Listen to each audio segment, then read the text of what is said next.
brainstorming session. That's an advanced communication series of facilitating discussion, and this is known as the brainstorming session. The objectives of her speech are to select a problem for brainstorming session for which you will serve as a facilitator. Conduct this brainstorming session. Have participants reduce the list of ideas to the 3 best ideas. Recommended time for this speech is 31 to 33. Martina is going to use 20 minutes at this point. For the project, the speaker serves as a facilitator for the brainstorming session. The session's purpose is to find one or more solutions to a problem. The facilitator serves in a neutral capacity, encouraging participation and keeping the group focused. Once the list is generated, the facilitator helps the group identify 3 of the most practical ideals in addition to the verbal evaluation. Please write answers to the questions below. And the questions are, for the evaluation guide are, was the topic narrow enough and appropriately worded that the group could accomplish its objectives within the allotted time? How well did the facilitator encourage the participants to contribute ideas? What could the facilitator have done differently to help the group generate ideas? How effectively did the facilitator guide the group in reducing the list of ideas to the 3 best and practical ones? In what ways could the facilitator have been more helpful to the group in making decisions? How well did the facilitator remain neutral during the discussions? And what did the facilitator do well?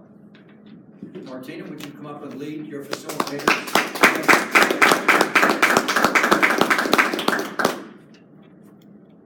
First of all, thank you all very much for serving on this task force on improving the safety of our neighborhood, the safety of our community. As you may see on the news, our city has a dramatic increase in terms of drink and drive issues.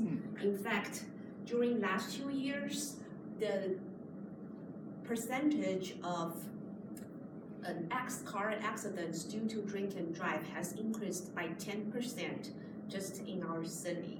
And there have been many factors contributing to this, but we think that we have increasing number of bars opening in the city could be one reason, but there are many other reasons. That's why we have formed a subcommittee here today to find solutions and strategies to resolve this issue. John, may I have you up here to jot down the ideas as we discuss? Sure. So our job here today is really, I need to pick your brain. We have the fines, and the fines have been increasing the past years. Obviously, that didn't prevent drink and drive issue. And as we see this is getting worse, I need everybody to throw in ideas, come up with innovative ways so that we can resolve this issue.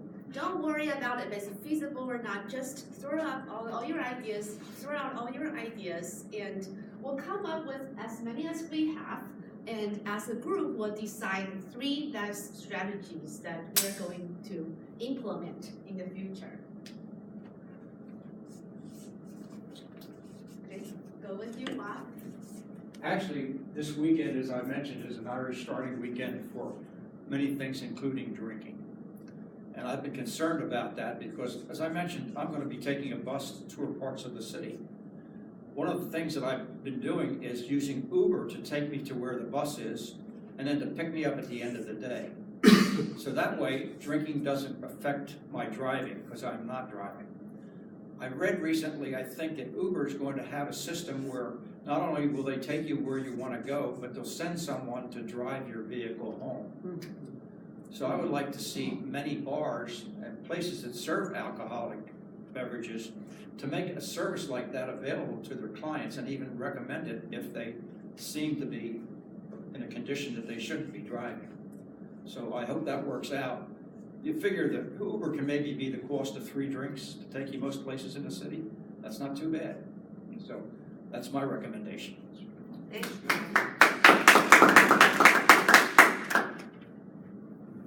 David?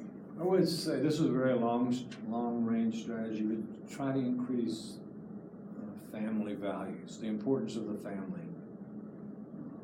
Maybe it's an educative strategy that could get publicity in the Columbus Dispatch or other ways on the radio or whatever, but increasing family, the importance of the family.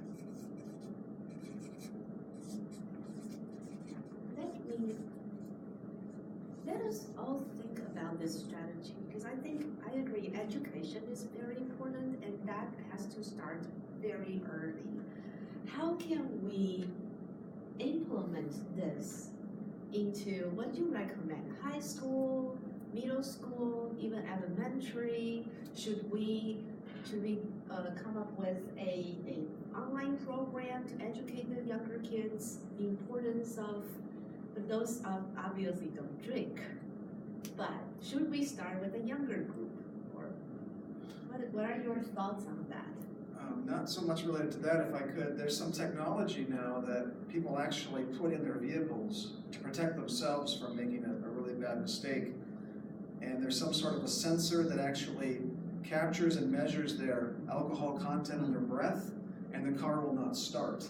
Because of that, I think it's maybe something they have to put up to their mouth, but it's a device that's installed and it protects them from being stupid later. So, and maybe it'll become more of a standard. Maybe we can have something like that in our vehicles that's sort of hardwired, and if you don't like it, oh well, but you're protecting yourself and others, and it'll just sit dead until someone else can run it and use it.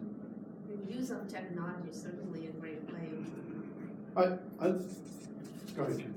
Oh, I don't think I've ever heard a study that talks about why people decide to drink and drive. What is it? Where's the decision happening? You know, is it, I don't want to call Uber, I don't have an Uber account, I don't have any extra cash because I spent it on booze, or is it that self-deception that you're okay to drive? I'd really like to see some sort of study asking people the next morning, why did you drive last night? And actually kind of get to the heart of why people are making that decision.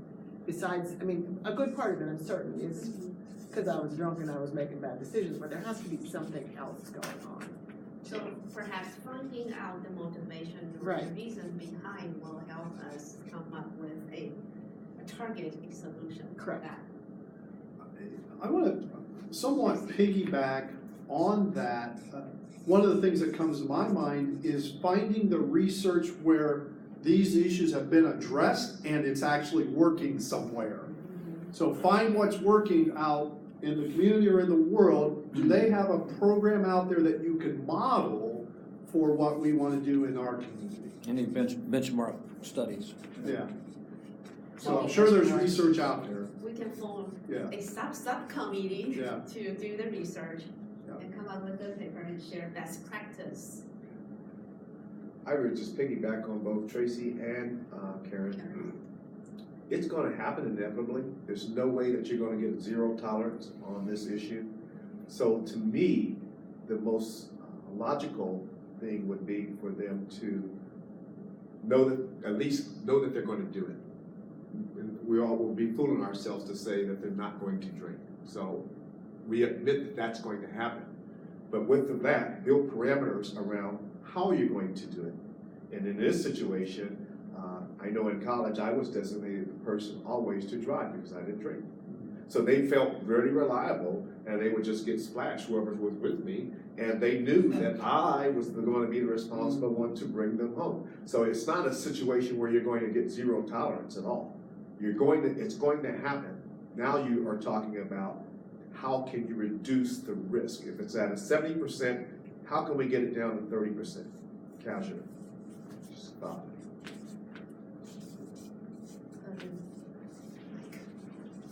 When you're drinking, you're not thinking clearly and very resourceful.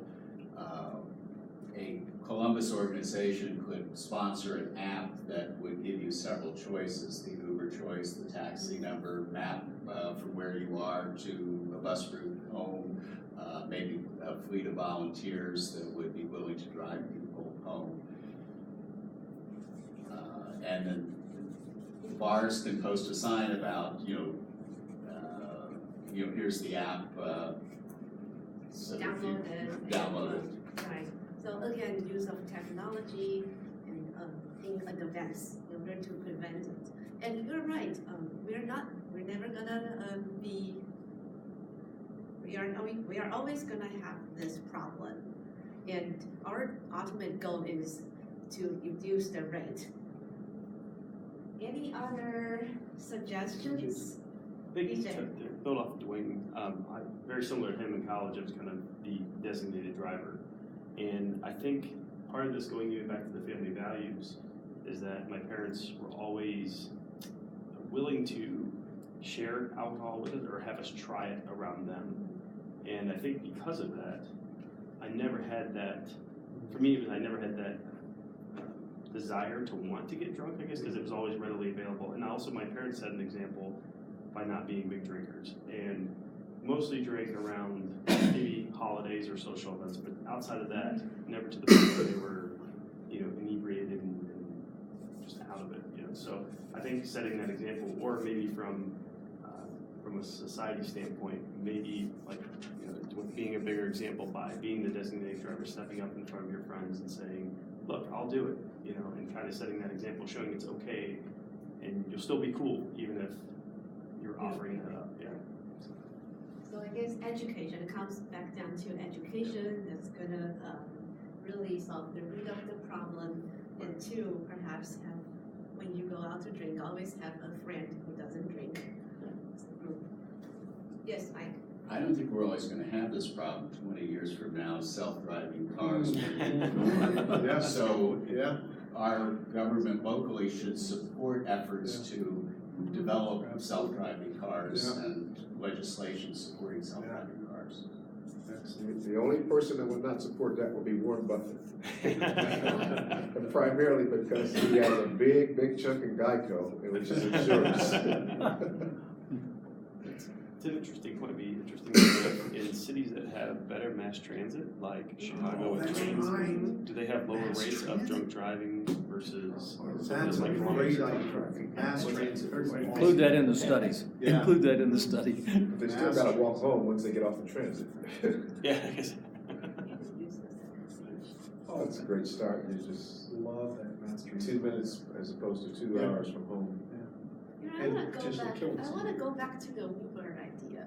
I know for a fact that in many other countries around the world, using similar to Uber system, you go drink after work. You want your car back home, so you use the drivers, and the drivers will arrive and drive your car home, and you're gonna pay for the driver to get wherever he picks you up, wherever he leaves his car. And that, I know it works really well and effectively in many countries. It's gonna be a little costly, but it's worth paying that price. So that's maybe one thing that will work. I think the ultimate situation is to have the party at your house. I mean, you can't really drive if you're already home. Or have a controlled area like a gymnasium or somewhere on the campus or somewhere where the requirement is no vehicles allowed on the premises. You just have to, the only way you can get there is you have to walk. So help me understand better. If I have a party in my house, you guys all come. And It's a you guys slumber all- party. You all You're get not get drunk. How do you get home? You're not going anywhere, Martin. You're gonna stay there the whole night. That's the key. Alright. So I haven't thought about, our current laws are prohibitively expensive for the people who are charged with drinking and driving. I know this because my son was charged with drinking and driving, and before we got it all done, it was about $5,000. Some of that was the attorney, but most of it was fees. I would really like to see those fees go towards some sort of drinking and driving prevention program, like paying those drivers that you mentioned that might be driving your car Right. home. Okay. Good idea. So make it less of a revenue generator for the Exactly, city. and more of a, And yeah, toward put it back. education and prevention. Yeah. Correct.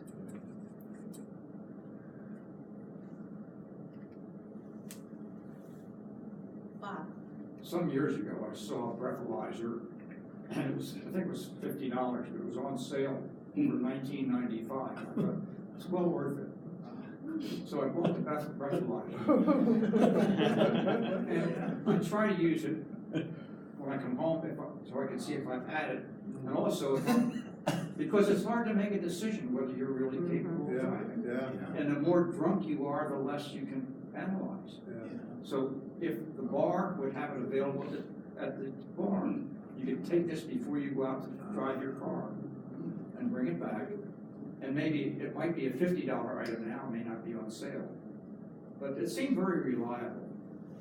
It didn't take much to get to that 0.4. It's surprising. And there's other things that go into it. You could, the time between drinks, whether you're eating, and all these things come into play. So it's pretty hard to determine your condition without something like that. Right. Isn't it 0.08? Pardon me? Is Yeah, it 0.08, yeah. 0.08? They're talking about making 0.04, I think, yeah, which is like one drink, I think. Yeah. I have one more thought to build on off of all of this, kind of looking at the history of making cars. You can remember a time when we didn't have the seatbelt laws. Then we did have the seatbelt laws. So that kind of thing is coming to my mind with this breathalyzer type thing in the car, that it becomes a law, just like the seatbelt law. So there's something about the laws to help prevent that drinking and driving also. Actually, I see the potential for a job there. I'm sober, I would blow the thing so the person can start the car. Yeah, that's kind of circumvents the whole. I'd say laws. Make it mandatory Law, for. It's a different discussion. mandatory laws, yeah. Yeah. Yeah. Okay, so can we jot that down, make it mandatory? Oh, okay. Yeah, thank you.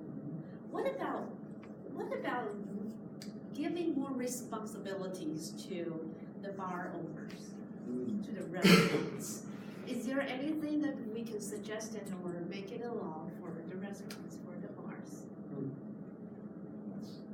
There's something about, I'm sorry, I didn't raise my hand. There's something about incentivizing these kinds of things within the bar. So, I don't know exactly, but having the bar get some type of incentive because they care about our community and drinking and driving, even though they're serving the alcohol. So, some type of incentive. So we can discuss more, what kind of incentives can we provide to Right. restaurant owners? And then my final comment would be to train the bartenders, because they're the ones who are serving the drinks, so they're first hand respondents to who's actually receiving the alcohol. If you know somebody is receiving their 8th or 9th or 10th beverage at that point, to me, there should be some common sense, like, look, Right. for me to serve you the 10th drink, I need you to sign off on this, or at least something where there's Right. responsibility given to both parties. And bartender will be the best person to know. Okay, we'll take one more suggestion and we're gonna prioritize our ideas and pick the three ones that we think we're going to start implementing. Bob? No, I was just one going to last say that comment? education program is mandatory. Our club supplies bartenders for the Dublin Festival. And prior to being able to wait on customers, you have to take a state certified test and training. And whether it works or not, I can't say, but it is mandatory. Yeah, goes back to education. All right, great. So we have about 20 ideas, and let's take a quick look at all these great ideas. And as a group, our job is to come down to 3 strategies that we are going to suggest to the committee. Can we put those both on the blackboard so we can see them side by side? It'd be better to rank them. Yeah. And there's a sticker. There's a sticky note.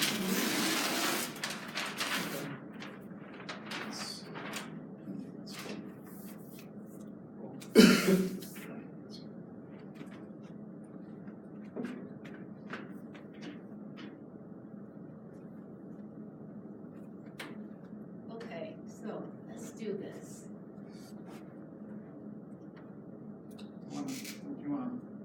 You can drive. I'll drive. Okay. So, any one of all of the ideas that you guys think absolutely number one is gonna go?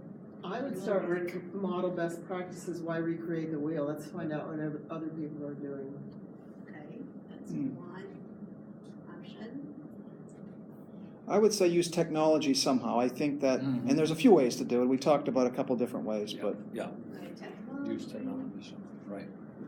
I think what many of us stress the importance of medical education or all types of prevention programs. Would you all agree that might be a good strategy? yeah. Okay. So that will be, I guess, close to your education, increase family values. I like the fact that you have the legal fees, because at the end of the day, if you have a big tab on what you did, you may not like it, but at the end of the day, it's gonna be a prevention measure from going and doing it again. It's kind of like going and speeding and doing 85 in a 70. So that, to me, yeah, you may go out and do it again, but guess what? You're less likely to do it if you hit that bill and just say, like, I just got a senseless $100 fine for no reason. So if nothing more, it just pisses you off.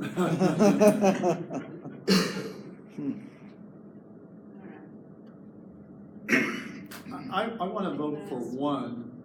The self-driving, I think it's more long-term, the self-driving cars, mass transit, that, yeah, that really resonates with me. Okay. A long-term solution. Yeah. More like a long term. That solves other related issues too, like disabled people trying to drive and older people. And We also talked about a study about behavior. Would that be something that we want to prioritize? Comparing with education, technology, best practice. And that might fall under model of best practices. There might be some studies showing what they've done with behavior. It might be part of a best practice already. I agree. What do you guys think? It could be, we could form a group, right, and study, do some research, and to offer the best practice. Anything else we missed? We all agree that these are the 3 ones that will go forward. What about the taxi services? Would that be a quick, short-term solution to this problem since Uber is getting very popular? more and more people have it in their hands on their smartphones. I think it's a good idea, but I think more and more people have ready access to that if they want it. So. Okay, so do we, since this is more like a long term. Long term, right? Yeah. So are we okay with, we'll start, think about educational programs and target with the targeted group. Education part is very important. And we'll use whatever current technology that we have budget for.